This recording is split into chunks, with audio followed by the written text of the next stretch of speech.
Aí pessoal, bom dia aí. Olha a mensagem que eu vou mandar aí. A mensagem de um pai, de um líder, de família, de um homem de experiência de vida, que fala não por teorias, que fala não por estar dentro de uma sala de aula ou por aprender numa sala de aula, não fala por estudos científicos, não fala em nome da ciência, não fala em nome da filosofia, de política, ele fala em nome da própria experiência, o conhecimento que a vida nos proporciona. Só uns conseguem não tirar isso, não deixar essa luta durante a sua época de vida. Lula cresceu na pobreza, lutou para ser um cidadão de classe média e lutou pela classe média e luta pela classe média como presidente e renova a luta da política brasileira e mundial automaticamente. Esse é um líder de respeitar. Juan Candambe, fica aqui também os meus parabéns. China, Rússia, ficam aqui os meus parabéns. Os nossos interesses têm que prevalecer. Não podemos toda hora ser cachicos, empregados, subservientes. Nós temos os nossos métodos e meios de viver, sem que temos que prestar dívidas e contas a nações, a políticos, a acadêmicos ou seja lá o que for, que não seja dos nossos interesses, que não beneficiam as nossas necessidades, as nossas preocupações. Então eu faço esse vídeo só porque bateu aquela emoção, porque eu não consigo deixar, não tenho, eu ouço tudo que o Lula fala porque é muita seriedade, é muito respeito ao próximo, é muito amor ao próximo, é muito é um ser humano. É assim que o ser humano devia funcionar na sua generalidade, vamos dizer, porque muitos de nós saímos da pobreza depois de alcançarmos grandes patamares ou tornamos contra aos benefícios ou aos pequenas lutas do cidadão trabalhador, mas muitos se esquecem de onde viemos, de onde saímos. Mas esse aqui é um político de respeito. E mais, existem aí comentários, porque o livro que José Eduardo dos Santos deixou são meras ficções.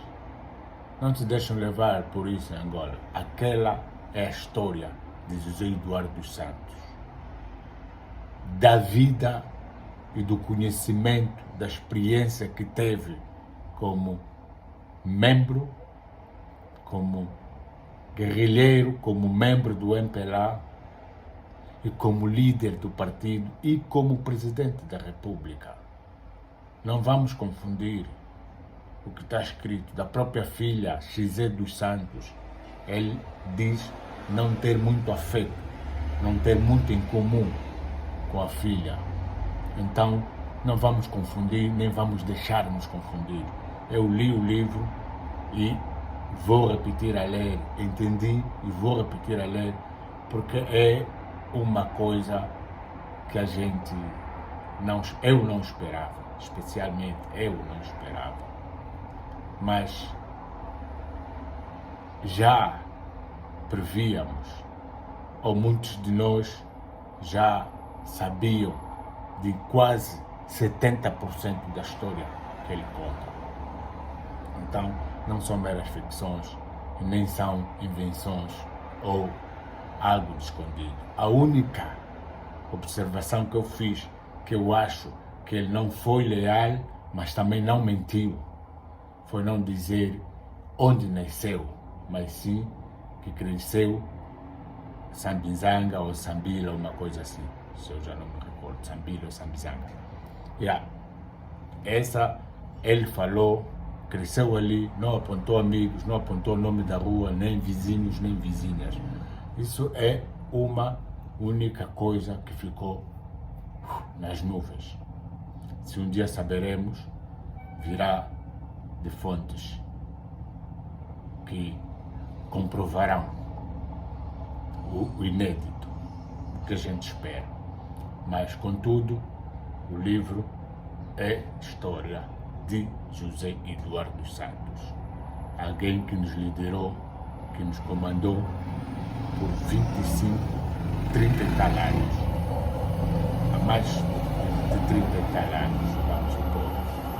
Estou a falar aqui assim, de repente, deu-me na onda, fiz o vídeo, estou a fazer o vídeo. Não tenho as fontes agora no momento, mas li e sei que a história é de José Eduardo Santos. Todos os escritores têm a sua visão de mundo. E o que José Eduardo Santos contou-nos, ou conta-nos nesse livro, ou deixa-nos nesse livro, é o maior legado. É o maior legado de um estadista preto, se quiserem ouvir a palavra negro, que eu pouco gosto de usar. Africano, não, mas angolano. Nem Agostinho Neto deixou um livro desse. Isso é um legado, e aconselho, leem, nem que for 2 vezes, refletem. Se você é de 72, como eu, se você é de 79, se você é de 80, reflete o tempo que vivemos, como vivemos e aonde estamos. Essa é a minha mensagem. Vamos ouvir agora a mensagem de um verdadeiro estadista, Luiz Inácio Lula da Silva, que faz um discurso, não sei diretamente de onde, mas vamos ver agora aqui a fonte, em Paris. Não vou mostrar o discurso todo, mas vou deixar-vos a ouvir a parte mais importante de uma aula a João Lourenço. Especialmente partilhem o vídeo para quem estiver interessado. São agora 8 minutos de vídeo. Partilhem o vídeo, tá? São um bocadinho longo.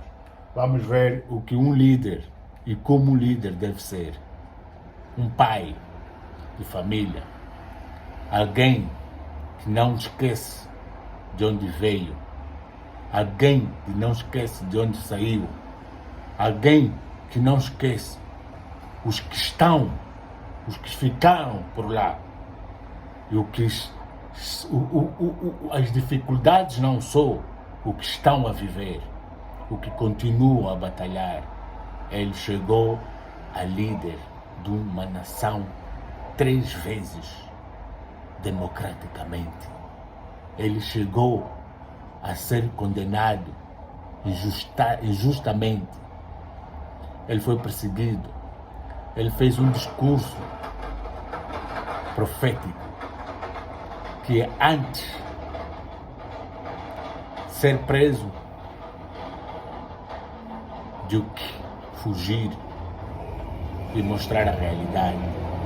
Ele fez vários discursos proféticos.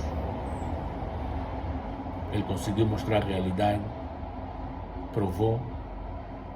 Ele disse que se seria preso, tornaria a ser presidente. Se morresse, virava uma ícone. Mas tudo aconteceu e esse homem está a reconstruir política, social, culturalmente esta nação que um dia ele recuperou e vem tornar a fazer o mesmo, porque a ambição da elite, a ambição dos eurodescendentes e dos que dos mesmos benefícios oportunamente aproveitaram-se e fazem ser hoje de direita ou, conforme dizem, conservativos, não sei de onde, quando é um preto, quando é um como é que de pardo, quando é um indígena de direita, é estranho. Mas vocês vão presenciar o que é ser um líder de uma nação de verdade. Governar direita, esquerda, central, trás, norte, sul, tudo. Que tem uma matriz energética possivelmente da mais limpa do mundo. No campo do setor de energia, está um bocadinho recuado, mas já vamos ver. Renovável contra 27% do restante do mundo. E se tratando de todo o conjunto da energia, 50% da energia brasileira é renovável, enquanto o resto do mundo só tem 15% de energia renovável. Isso significa que nós estamos caminhando para cumprir a nossa famosa proposta de campanha, que é chegar ao desmatamento zero em 2030. E nós não temos apenas a Amazônia para cuidar, nós temos o bioma. Está a falar, primeiramente, dos cuidados climáticos, dos cuidados do tal dito jardim mundial, do tal dito plumão do universo. Por isso, já é uma diferença total do governo anterior. A esquerda não pode não ser a melhor, pode não ser tudo, mas observam. É a nossa voz, é nós a falarmos. A desigualdade não apareça. A desigualdade salarial, a desigualdade de raça, a desigualdade de gênero, a desigualdade na educação, a desigualdade na saúde. Ou seja, nós estamos num mundo cada vez mais desigual e cada vez mais a riqueza está concentrada na mão de menos gente e a pobreza concentrada na mão de mais gente. Se nós não discutirmos dessa questão da desigualdade, e se a gente não colocar isso com tanta prioridade quanto a questão climática, ou seja, a gente pode ter um clima muito bom e o povo continuar morrendo de fome em vários países do mundo. Não é só na África, não, é na América Latina, no Brasil. Quando eu fui presidente da República do Brasil de 2003 a 2010 e a presidenta Dilma de 2000 Estava a falar isso. A Europa, o Ocidente, desvia os olhos de todos os países do mundo, inclusive os mais pobres, para a África, com injúrias, que a África é o pior, é o buraco, é o abismo, é ali onde está o mal, mas não param de perseguir o africano. O Brasil era a sexta economia do mundo. Hoje o Brasil é a 10ª. Aquilo que eu falei. E ainda tem mais. Como muitos outros países antepassados. Tem muitos países da Europa pobres como a África. Tem muitos países da América Latina, ou quase todos. E da América do Norte, no México. Esses países todos, na Ásia. As instituições Bretton Woods não funcionam mais e não atendem mais às aspirações e nem os interesses da sociedade. Vamos ter claro que o Banco Mundial deixa muito a desejar naquilo que o mundo aspira do Banco Mundial. Vamos deixar claro que o FMI deixa muito a desejar naquilo que as pessoas esperam do FMI. E muitas vezes os bancos emprestam dinheiro e esse dinheiro emprestado é o resultado da falência do Estado. É o que estamos vendo na Argentina hoje. A Argentina, da forma mais irresponsável do mundo, o FMI emprestou 40 bilhões de dólares, 44 bilhões de dólares, para um senhor que era presidente, não se sabe o que ele fez com o dinheiro, e a Argentina hoje está passando uma situação econômica muito difícil, porque não tem dólar nem para pagar o FMI. É isso que a gente fala, hein? África, África, África, África, África, África, África. Não é só a África. Agora estamos todos unidos.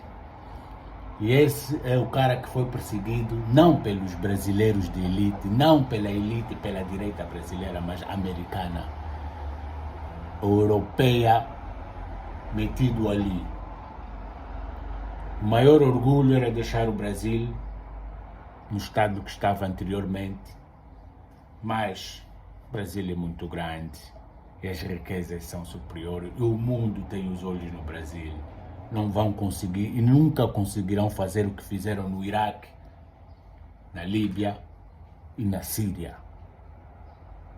O caos não vai permanecer, não vai prevalecer por muito tempo. Essa é a resposta que estamos a viver agora. A China está a demonstrar, juntamente com esses países, e a vitória deste grande líder mundial. E todo mundo está a sentir a força que esse líder traz. Yeah. Ou seja, ele não se cumpre porque não tem uma governança mundial com força para decidir as coisas e a gente cumprir. Não. Se cada um de nós sair de uma COP e voltar para aprovar as coisas dentro do nosso Estado Nacional, nós não iremos aprovar. Então é preciso ter clareza que se a gente não mudar as instituições, o mundo vai continuar o mesmo. Quem é rico vai continuar rico, quem é pobre vai continuar pobre. É assim. E eu falo isso com pesar, porque eu tenho uma experiência riquíssima de como é fácil a gente governar para os pobres. Esse é pai. Sempre disse que os pobres nunca foram problemas. O pobre sempre será a solução quando você coloca o pobre dentro do orçamento do país. O azar da elite brasileira, o azar da política mundial, o azar do capitalismo, o azar do capitalismo, o azar de onde que fala mais é o dinheiro, é deixar que um dia um líder pobre, com caráter, que não se humilhe, que não vire a lata, chegasse ao poder. Esta foi a sorte do Brasil, esta foi a sorte do mundo. E estamos a ver líderes acompanhar, líderes a usar o raciocínio realmente e começarem a velar pelos interesses que realmente os puseram nessas condições, nestes patamares, nestes cargos, a fazerem política, a exercerem política, a falarem em nome de um povo, de uma nação, de uma cultura,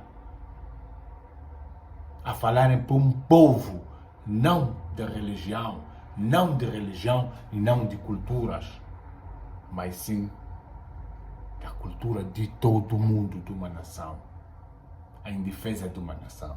E essa foi o azar do capitalismo, o azar dos banqueiros, o azar dos oportunistas gananciosos. Por isso, eu insisto, mesmo não gostando, de perder o meu tempo, porque o meu tempo vai ser para isso, o meu tempo é para isso, enquanto tiverem vida. One love para vocês. Vamos escutar o Ubuntu. Nunca vai sobrar dinheiro para cuidar das pessoas mais miseráveis. Porque ela não tem sindicato, ela não tem partido, ela não faz de passeata, não faz de movimento e mora longe da sede do governo, mora muitas vezes na periferia. Então essa gente sempre estará abandonada. E a desigualdade só tem aumentado. One love. Faz pelo menos 20 anos que eu ouço a FAO falar que nós temos 900 milhões de seres humanos que vão dormir todo dia com fome. Jah, Rastafari. We never give up. Como é que nós vamos resolver isso se nós não discutimos isso? Como é que nós vamos resolver esse problema da desigualdade se a gente não discuta a desigualdade? Eu sou daqueles, Macron, que aprendi que muitas vezes a classe política do mundo só valoriza o pobre em época de eleição. Em época de eleição, o pobre é o patrimônio mais... E o estrangeiro na Europa, quando é para construção, para quando é para pagar as dívidas deles, aí somos necessários. Mas quando viemos e gritamos de África, dentro da África, que há injustiça, nunca foi do interesse deles. O interesse deles é a injustiça na África, na América Latina, nos países que eles continuam a querer dominar, que eles colonizaram, continuam a querer dominar. Empresas para construir a necessidade de infraestrutura daquele plano, a África já teria dado um salto de qualidade na infraestrutura. One love. Ontem nós ouvimos o presidente do Congo falar do Rio Congo. Pelo que eu sei, o Rio Congo daria para fazer pelo menos 3 Itaipu, que é a maior hidrelétrica do Brasil. This is a Mas não Rastaman. tem nenhuma, porque não tem dinheiro e porque não tem financiamento. This is a Rastaman. E nós precisamos parar, This Bob Marley. de a nível internacional, Já live. de fazer proselitismo com recurso. Ah, eu vou ajudar essa coisinha aqui, eu vou ajudar essa coisinha ali, quando na verdade nós precisamos dar um salto de qualidade. É de fazer investimento em coisas estruturantes que mudam a vida dos países. É para isso que eu estou otimista com a criação do Banco dos BRICS. É para isso que eu estou otimista com a possibilidade de criar o Banco do Sul. É para isso que eu estou O maior otimista ladrão da discutir história, moeda de Robin comércio. Hood. Se é assim que eles Por que querem, se acabou com a esse é o ladrão organização do do povo. comércio? Esse é o ladrão que o Vamos povo ver quer se no todo mundo poder. aqui se lembra Esse é o ladrão como que nós acabou queremos a em Organização Mundial do Comércio. Tinha eleição nos Estados Nós queremos um ditador em África, como Kangambi, Paulo Kangambi. Queremos um ditador, um comunista, como Lula. Nós queremos um ditador em África, como a Angela Merkel foi há 10 anos, 12 anos na Alemanha. Nós queremos um ditador que luta para o benefício do povo, que luta para melhorar a vida do povo, para facilitar a integridade, o caráter, a personalidade do próprio povo, do próprio cidadão. E para nós e nossos vizinhos, os vizinhos dos nossos vizinhos e quem nos quer bem. One love, Rastafari, Lula. Estamos vendo a pobreza crescer em todos os continentes. Eu vou dar um exemplo do meu país. Eu tinha muito orgulho de ter saído do mapa da fome com a presidenta Dilma em 2012. E tenho muita tristeza que voltei a presidenta da República agora. O meu país estava pior do ponto de vista...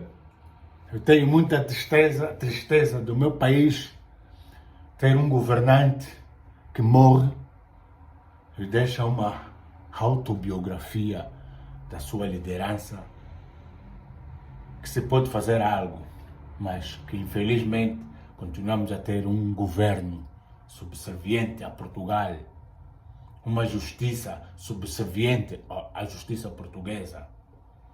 Justiças essas que não é para defender a nossa produção, a nossa melhora de vida, a nossa integridade. Por isso, direi sempre, o MPLA não é um partido africano. nunca foi um movimento de africanos. Isso vocês sabem. Leiam o livro de José Eduardo dos Santos e para quem nasceu em 72 sabe que o que ele escreveu nunca foi ficção. O que ele escreveu tem a ver com a minha vida e são causas que nós já altamente sabidas de nós todos. One love. Democrático, porque tinha um fascista governando o país. Estava pior do ponto de vista educacional, porque não tinha dinheiro investido nas universidades. Estava pior do ponto de vista social, porque não tinha política social. Marcelo Rebelo é um macaco com figura de gente. Eles acham que o macaco é o preto. Macaco é aquele que tem um comportamento macaquice. Chegou em Angola um líder de uma nação portuguesa evoluída, socialmente evoluída. Teve a coragem de sentar em Angola, numa colônia que ele manipuliza, induzindo que ele quer o bem, mas senta para engraxar o sapato numa criança que devia estar dentro da sala de aula. Como se eu fosse a Portugal e engraxasse meus sapatos numa criança. Talvez ele faz isso, os ciganos lá em Portugal, porque não tem preocupação de escola, nem os ciganos querem se integrar à sociedade, talvez. Chegou em Angola e achou que a nossa juventude, os nossos miúdos, só querem ser engraxadores. Esse é o futuro que eles querem para eles. Mas esse é o pior fascista. Marcelo Rebelo é o pior fascista, é ele que faz, ou que continua, de certeza, a fazer as mudanças da nossa Constituição, e muitos outros juristas portugueses que funcionam como assessores dos nossos governantes, como se eles não soubessem governar, conforme diz José Eduardo, conforme narra José Eduardo Santos no seu livro, como se fossem pessoas que não tivessem experiência de governação. E nós sabemos que não passam de pessoas que não têm apenas competência, mas foram postas ali. Não são pessoas com competência, não são pessoas com capacidade, com qualificação para governar um país, uma nação. Por isso, são a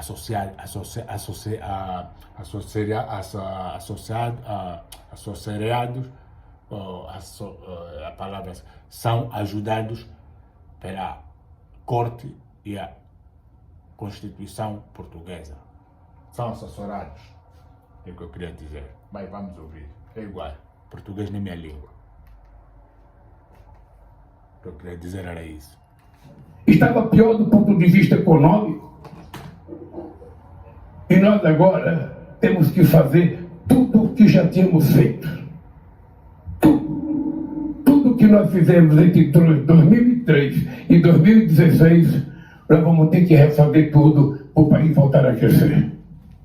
A única coisa que eu quero dizer para vocês nessa reunião é que a questão climática não é uma coisa secundária. E por isso o Brasil vai levar a cabo o controle do desmatamento.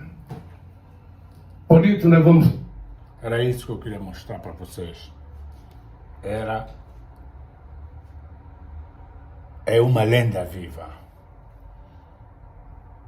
É a nossa luta em Angola, é a nossa luta em África, é a nossa luta no mundo. E só simplesmente um líder mundial é escutado. Todos os africanos podem falar. Acho que até asiáticos e russos podem falar. A mídia não expande assim conforme é este líder a falar. Por isso dou muita importância a Lula. O mundo ouve o Lula. O mundo não ouve Paulo Kagame. O mundo não ouve Julius Malema. O mundo não ouve colombiano aí, ou o presidente colombiano, ou o presidente venezuelano. O mundo não escuta esse. O mundo é manipulado através das mídias. Mas Brasil é um país continental, os interesses são outros. E eles são obrigados a narrar a realidade do Lula como se fosse uma falsidade. Mas a gente que está aqui, a gente está atento, a gente sabe. É isso aí. Passa esse vídeo. One Love. A gente está aqui a partilhar da Alemanha, Dresden. A gente não esquece, nem sabe, nem vamos deixar de sentir aqueles que estão lá, onde nós saímos. One love.